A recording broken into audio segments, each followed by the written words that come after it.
बहुत स्वागत है आपका फाइनेंस ज्ञानी पर। धन्यवाद उन्मेषी। यहाँ पर हम सर के साथ आगे की स्ट्रैटेजी को डिस्कस करें, आगे की कमोडिटीज पर चर्चा शुरू करें उससे पहले आप सभी लोगों के लिए पोल पर एक क्वेश्चन लगा हुआ है जहाँ पर जाकर के आपको वोट करना है और आपकी वोटिंग के अकॉर्डिंग हम इस सेशन के लास्ट में तेजस सर से भी समझेंगे कि उनका नजरिया क्या है।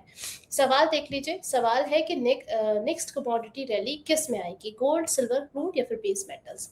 यहाँ पर जाकर के आप लोग अपनी वोटिंग कंटिन्यू कीजिए। सबसे पहले तो सर गोल्ड से ही शुरुआत करना चाहेंगे जो ग्लोबल सिनेरियोज हमें देखने को मिल रहे हैं। गोल्ड में भी एक हमने देखा डिक्लाइन आता हुआ नजर आया, हालांकि कुछ स्लाइट रिकवरी हमें देखने को मिली है। आपका व्यू इस पर क्या है?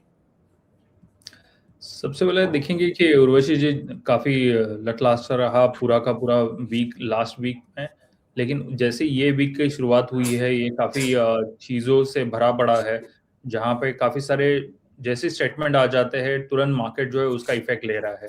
समवेयर एक जी। कल का दिन का सेशन रहेगा जहाँ पे ट्रम्प साहब ने कहा है कि 5 डेज के लिए हम लोग चीजों को लिए स्क्वीज कर रहे हैं, यहाँ पे कोई भी एक्टिविटीज नहीं रहेगी, लेकिन on the same after 2 to 3 hours के बाद पता चलता है कि मिलिट्री एक्शन अभी भी चालू है। सीज फायरिंग की कोई भी अपेक्षा फिलहाल के लिए फ्रॉम दी अदर कंट्रीज के पास से नहीं आ रही है। तो ये इसी तरीके का ये स्क्वीज जो है मार्केट में लगातार बना रहा और उसकी वजह से प्राइसेस के ऊपर इम्पैक्ट दिखा। जहाँ पे गोल्ड सिल्वर में अच्छी सी एक रिकवरी देखने के लिए मिली थी, वहीं पे हम लोग को क्रूड में एक काफी बड़ी एक गिरावट देखने के लिए मिली।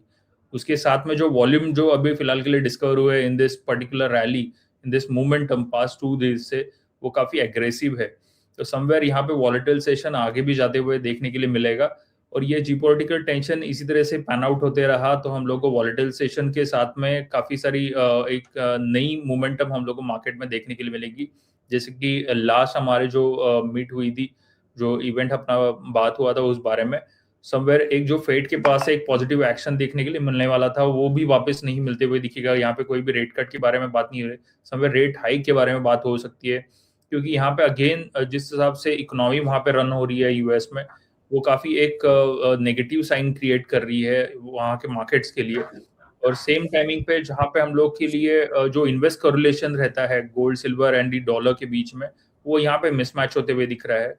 तो समवेयर जो प्राइसिंग फिलहाल के लिए स्ट्रक्चर बन रहा है गोल्ड सिल्वर में हम लोग के लिए स्पेशस मेटल में यहाँ पे बाइंग दिखेगी, वहीं पे हम लोग को क्रूड ऑयल और नेचुरल गैस में थोड़ी बहुत बिकवाली दिख सकती है। और भी ओके, यानी कि ओवरऑल अगर हम स्ट्रक्चर देख रहे हैं तो हाईली वॉलेटाइल बना हुआ है। इस दौरान कई सारे सिनेरियोज हैं जो इस वक्त प्रीशियस मेटल्स को और कमोडिटीज को कई गुना ज्यादा इम्पैक्ट वहां पर क्रिएट करते हुए नजर आ रहे हैं। सर ऐसे में हम ये भी आपसे समझना चाहेंगे कि इस वक्त जो प्राइसेस चल रहे हैं गोल्ड के अंदर, हालांकि जब डिक्लाइन आया तो सबसे ज्यादा लोगों का क्वेश्चन यही था कि क्या हमें $4000 के आसपास गोल्ड की कीमतें देखने को मिल सकती है। जिस तरीके से डॉलर में स्ट्रेंथ हम देख पा रहे हैं सर, आपको लग रहा है कि एक बार फिर से हमें गोल्ड के अंदर करेक्शन देखने को मिलेगा और ये जो कीमतें हैं वो $4000 तक आकर टिक सकती है?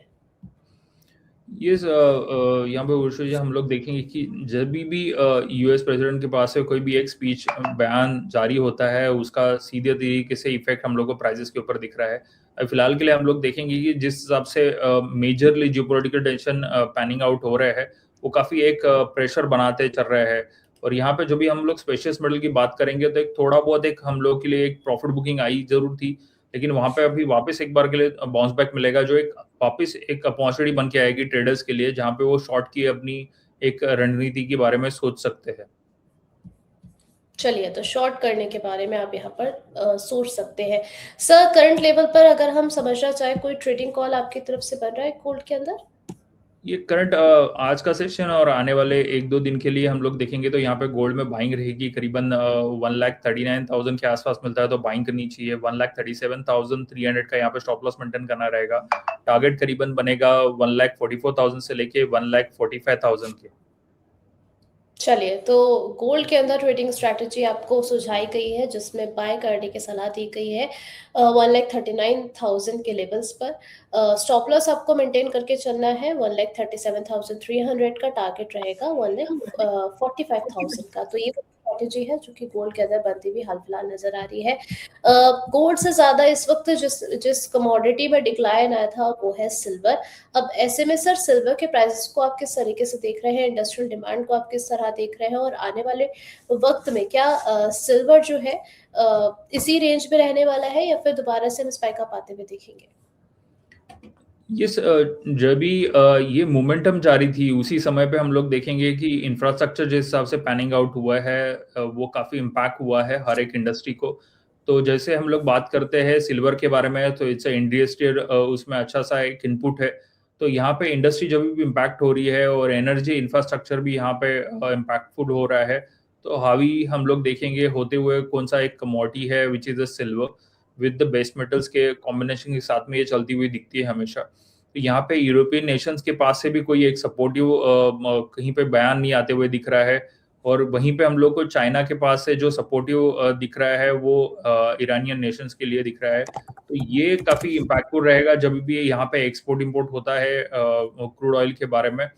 तो वो समवेयर एक इम्पैक्टफुल रहेगा हर एक प्राइस स्ट्रक्चर के लिए और उसी समय पे हम लोग देखेंगे इंफ्रास्ट्रक्चर यहाँ पे और स्लगिशनेस में जाता है तो इम्पैक्टफुल रहेगा वो सिल्वर के प्राइजेस के ऊपर दिखते हैं देखने के लिए मिलेगा। यहाँ पे हम लोग फिलहाल के लिए जो सिल्वर का मोमेंटम दिख रहा है इंटरनेशनल लेवल के यहाँ पे करीबन 70 के यहाँ पे ही वो वर्किंग करते हुए दिख रहा है, लेकिन एक थोड़ा सा एक अच्छा सा एक बाउंस बैक का एक्सपेक्टेशंस है। कहीं पे भी थोड़ी बहुत डीप मिलती है तो एक बाइंग की अपेक्षा हम लोग यहाँ पे कर सकते हैं। प्राइजेस वापस एक बार के लिए 82 80 84 के यहाँ पे जाते हुए दिखेंगी। ओके, तो सर करंट लेवल से क्या लॉन्ग करने की स्ट्रैटेजी यहाँ पर अभी फॉलो करने की सलाह रहेगी आपकी? यस, कल के 2 दिन के जिस हिसाब से बिकवाली से एक अच्छे से एक बाउंस बैक देखने को मिला है विद वॉल्यूम भी वो होते हुए दिख रहा है फिलहाल के लिए। यस्टरडे का एक न्यूज़ था जहाँ पे प्राइसेस ने अच्छी सी एक बाउंस बैक दिखी थी। तो यहाँ पे फिलहाल के लिए 2,25,200 के लेवल मिलते हैं तो यहाँ पे बाइंग करना चाहिए सिल्वर में। स्टॉप लॉस यहाँ पे मेंटेन करना रहेगा 2,19,500 का। टारगेट यहाँ पे बनेंगे 2,55,000 से लेके 2,60,000 तक के। चलिए, तो यहाँ पर जो है सिल्वर को लेकर भी आपको स्ट्रैटेजी बताई गई है, 2,25,200 के लिए बाय करने की सलाह आपको दी गई है एक्सपर्ट की तरफ से। स्टॉप लॉस आपको मेंटेन करना है, 2,19,500 का टारगेट रहेंगे 2,55,000 के। यहाँ पर सर कुछ सवाल भी आए हैं, साथ ही साथ उनके भी हम चाहेंगे कि आप ज़रा जवाब ज़रूर दीजिए। पिंटू कुमार जी हैं, कह रहे हैं कि सिल्वर बीज ईटीएफ बाय किया है इन्होंने 245 पर, इसका टारगेट क्या होगा और एवरेज किस प्राइस पर कर सकते हैं? देखेंगे तो सिल्वर बीज रहेगा, सिल्वर ईटीएफ है या आप गोल्ड बीज गोल्ड ईटीएफ में भी आप कहीं पे भी आपकी पोजीशन बना रहे हैं। सो यहाँ पे जब भी कोई भी इन्वेस्टर या ट्रेडर यहाँ पे पार्टिसिपेशन कम रहता है, लेकिन जो इन्वेस्टर रहता है वो एग्रेसिवली पार्टिसिपेशन करने के लिए जाते हैं।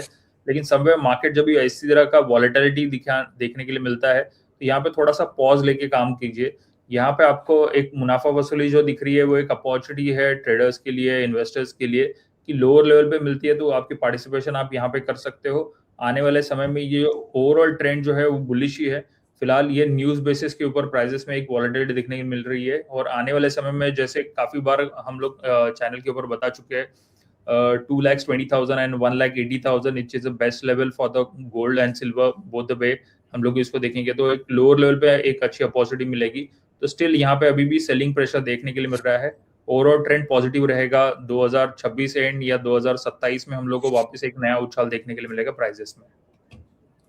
चलिए, तो यहाँ पर जो है ईटीएफ को लेकर भी आपको स्ट्रैटेजी बता दी गई है। यहाँ पर नेक्स्ट क्वेश्चन है सचिन जी का, कह रहे हैं is this a right time to buy physical gold for wedding? Sir जिनके घर पे शादी है, इस तरीके का कोई समारोह है, अगर उनको फिजिकल फॉर्म में बाय करना है गोल्ड और सिल्वर तो अभी खरीदारी की जाए या फिर अभी थोड़ा सा वेट करें? देखिए उर्वशी जी, ये समवेयर एक जब भी कोई एक इन्वेस्टर सोचता है वो तो बात अलग रहती है और जो भी ट्रेडिशनल वाइज हम लोग इसको चीज़ों को देखते हैं गोल्ड सिल्वर को स्पेशली, तो यहाँ पे कुछ अलग तरीके से सोच रखनी पड़ती है।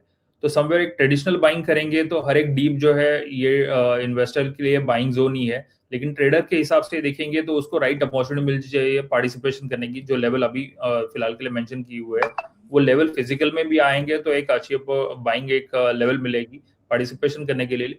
लेकिन जब भी ट्रेडिशनल की बात है तो जरूर कहीं पे भी डीप मिलती है तो वहां पे आप बाइंग की पोजीशन आपकी बना सकते हैं। चलिए, तो अगर आपको फ़िज़िकल फ़ॉर्म में खरीदारी करनी है, तो करंट लेवल पर आप इसको वॉच करके चल सकते हैं। ट्रेडर्स के लिए पार्टिसिपेट करने के लिए अच्छी फ़ॉर्मेशन बनती हुई नज़र आ रही है। यहाँ पर कुछ और सवाल है। अब सर डिप आया है, तो सबके मन में ये भी बात बैठ गई है कि अब दोबारा से एक और बार यहाँ पे जो है करेक्शन आते हुए शायद दिख सकता है। हमारे प्राइम दर्शक हैं, ये पूछ रहे हैं कि सर गोल्ड जो है वो 1 लाख जाएगा क्या? और साथ ही साथ एक और सवाल है सिल्वर पर। क्या हमें कॉमिक्स पर जो है $45 के आसपास चांदी आती हुई नजर आएगी? देखेंगे इसको हम लोग जब भी एक आप एमसीएक्स में बात कर रहे हो तो इसका प्राइस स्ट्रक्चर जो है मिला जुला सही रहता था, लेकिन यहाँ पे फिलहाल के लिए प्राइसेस जो है मिसमैच होते हुए दिख रही है। जहाँ पे आपका गोल्ड एंड सिल्वर का जो प्राइसेस है इन डॉलर टर्म में वहीं पे स्टैग्नेंट बना पड़ा हुआ है, लेकिन समवेयर आपको जो प्रॉफिट बुकिंग ज्यादा दिख रही है वो गोल्ड के करंट प्राइसेस में दिख रही है, डोमेस्टिक मार्केट में एमसीएक्स के ऊपर दिख रही है आपको। तो ये गिरावट और ये बाइंग का जो सिलसिला है अभी भी चालू रहेगा, जिस तरह से ग्लोबल न्यूज क्यूज आते रहेंगे वैसे। लेकिन इसको आप स्ट्रक्चरली देखेंगे कि क्या फिलहाल के लिए वहां पे बन रहा है, तो आपको फिलहाल जो एक बाउंस बैक मिल रहा है वो डॉलर टर्म में हम लोग सिल्वर देखेंगे तो करीबन 72 74 के लिए यहाँ पे प्राइस स्ट्रक्चर डेवलपमेंट हो रही है। 76 क्रॉस करता है तो आपको आने वाले समय में 82 के लेवल भी देखने के लिए मिलेंगे। और यहाँ पे कोई भी बिकवाली आती है प्राइस में तो आपको फिलहाल के लिए जो सपोर्ट है वो 57 का है, $57 का है। लेकिन वो नजरिए से आप जब भी इंडियन रुपी में देखेंगे, डोमेस्टिक मार्केट में देखेंगे तो करीबन 1,80,000 जो काफी बार हम लोगों ने इस चैनल के ऊपर बताया हुआ है वो लेवल देखने के लिए मिल सकते हैं सिल्वर में। वो गोल्ड में करीबन 1,20,000 1,05,000 की बात हम लोग कर ही रहे थे, लेकिन जो हिसाब से फिलहाल के लिए सिनारियो क्रिएट होते चल रहे हैं तो यहाँ पे सपोज डॉलर जो है भले यहाँ पे एक स्टेगनेंट मोमेंटम दिखे और यहाँ पे रेट हाइक की भी बात हो जाए तो प्राइसेस सीधी तरीके से इम्पैक्ट करेगी और यहाँ पे करीबन 1 लाख के नीचे के भी प्राइस देखने के लिए मिल सकते हैं इन गोल्ड के प्राइसेस में। ओके, यहाँ पर मुनीश कुमार जी हैं, ये कह रहे हैं कि सर क्या फिजिकल फॉर्म में हम सिल्वर खरीदें ताकि कल बेच करके कुछ प्रॉफिट बुक किया जा सके? यस, आप काफी छोटे टाइम फ्रेम में मार्केट को देख रहे हो तो ये वीक और अगले वीक में थोड़ी हम लोग को अच्छी सी एक बाइंग देखने के लिए मिलेंगी, जहाँ पे अभी फिलहाल हम लोग ने जो टारगेट मेंशन किए हुए है करीबन 2,55,000 2,60,000 तक के लिए लेवल देखने के लिए मिल सकते हैं। और गोल्ड की बात करेंगे हम लोग करीबन 1,44,000 1,45,000 के लेवल देखने के लिए यहाँ पे मिलेंगे आने वाले कुछ दिनों में। ओके, श्वेता जी का एक और सवाल है, जानना चाह रही सर आपने सिल्वर जो है डॉलर टर्म्स में बताया है, ये जानना चाह रही है कि क्या 260 के आसपास इसी हफ्ते में हमें चांदी देखने को मिलेगी? 260 इस हफ्ते में तो देखने के लिए मिलेंगी नहीं, क्योंकि जब भी अभी हम लोग बात कर रहे हैं कि यहाँ पे एक तेजी है, जब ये 5 डेज का एक सेंशन वो बता रहे हैं डोनाल्ड ट्रंप के पास से आते हुए दिख रहा है समवेयर, ये यहाँ पे थोड़ी सी अटकले है कि जहाँ पे हर एक सोशल मीडिया अलग अलग तरीके से इस बयान को दिखा रहा है। तो एक्चुअली इसका बयान ऐसे है कि जब भी वो सीज फायर के बारे में तैयार हो रहे हैं तो उन्होंने जो अटकलें लगाई है वो समवेयर एक वापस एक वहाँ पे चीजें है कि वहाँ का जो पावर जनरेशन प्लांट जो है जो उनके वेपन बनाने के लिए लगता है उसको शट डाउन करने के बारे में उन्होंने वो एक अटकलें लगाया हुआ है, जिसके बारे में सपोर्ट जो है ईरान के पास से आते हुए नहीं दिख रहा है। तो एक स्लगिश मूवमेंटम उसकी वजह से है कि प्राइसेस में थोड़ा उछाल तो है विद दिस न्यूज, लेकिन आफ्टर 5 डेज क्या होगा, क्या मार्केट सही में उसी डायरेक्शन में चलने वाला है क्या? तो समवेयर इसका ओवरऑल ट्रेंड जो फिलहाल के लिए अभी बेरिश है, जो लेवल अभी नीचे के बताए हुए हैं वो रीटेस्ट हो सकते हैं, वो लेवल्स के लिए मार्केट जाता है तो वो राइट टाइम रहेगा। तो अभी फिलहाल 2 वीक के लिए तो ये वीक और अगले वीक में बैलेंस वीक में हम लोग के लिए फिलहाल ऊपर की टारगेट है। उसके बाद में मार्केट में कोई सेल ऑफ मिलता है तो आपको वो 2 लाख के नीचे के लेवल मिलेंगे जो काफी बार चैनल के ऊपर मेंशन किए हुए हैं। चलिए, यहाँ पर एक और सवाल है, कह रहे हैं कि सर सिल्वर इन्होंने सेल किया है 2,13,861 पर, अब इन्हें क्या करना चाहिए सर? 2,13,000 अ, तो जी हाँ, काफी दो लाख तेरह लोअर हजार लेवल पे आठ सौ इन्होंने पार्टिसिपेशन किया हुआ है सेलिंग साइड में। फिलहाल आपको एक बाउंस बैक देखने के लिए मिलेगा तो हो सकता है तो बेटर आपको थोड़ा यहाँ पर नुकसान जरूर होगा, लेकिन आप करीबन 20 से 25 हजार का जो रैली है ऊपर की साइड की वो आपको नुकसानी में देखनी नहीं पड़ेगी। आपको जो राइट पार्टिसिपेशन जो है सेलिंग साइड में जो मिलेगा करीबन 2,55,000 2,60,000 के यहाँ पे मिलेगा। और सर जिन्होंने हायर लेवल पर जो है गोल्ड और सिल्वर में एंट्री कर रखी है, तो उनको क्या करना है? अपनी पोज़ीशन को होल्ड करके चले या फिर कुछ प्रॉफ़िट बुकिंग वहाँ पर करके चलने की सलाह रहेगी आपकी? जिन्होंने ऊपरी लेवल पे सेलिंग किया हुआ है, अ, पार्टिसिपेशन साइड में बाय किया हुआ है सर। बाय किया हुआ है तो इनकी ऊपरी लेवल रहेंगी तो ऑब्वियसली उनको रुकना चाहिए। और सपोज यहाँ पे अभी वो नुकसानी में प्राइसेस देख रहे हैं, तो यहाँ पे थोड़ा जो बाउंस बैक मिलने वाला है वो बाउंस बैक के उनकी एग्जिट वो बना सकते हैं, जो अभी लेवल मेंशन किए वहाँ पे। और आने वाले समय में जो गिरावट रहेगी वहाँ पे लोअर लेवल पे उनकी बाइंग जरूर हो सकती है। चलिए ठीक है। सर इस सिनेरियो में हम आपसे ये भी समझना चाहेंगे कि अगर ऐसे ये जो प्राइसेस चल रहा है इसमें सबसे बेटर ऑप्शन आप क्या समझते हैं? सर फिजिकल में ज़्यादा अच्छा है बाय करने के लिए या फिर हम ईटीएफ को चुनें? यस, जब भी बात करते हैं कि ट्रेडर का माइंडसेट एग्जैक्टली क्या है, सपोज वो जी। फिजिकली बाइंग कर रहा है तो वो ट्रेडिशनल बाइंग कर रहा है तो उसको करनी चाहिए वो बाइंग, बिकॉज दैट समवेयर एक ट्रेडिशनल नीड है, वो फुलफिल वो कर सकते हैं। इफ सपोज वो निवेश के हिसाब से मार्केट को पार्टिसिपेशन करना चाहते हैं तो वो ईटीएफ के थ्रू कर सकते हैं, जहाँ पे और भी लेवल लेवल देखने के लिए मिलेंगी, तो एक एसआईपी के थ्रू वो उनका ईटीएफ जो है कंटिन्यू रख सकते हैं उनका। चलिए ठीक है, तो यहाँ पर गोल्ड सिल्वर को लेकर के आपको क्या स्ट्रैटेजी फॉलो करके चलनी है ये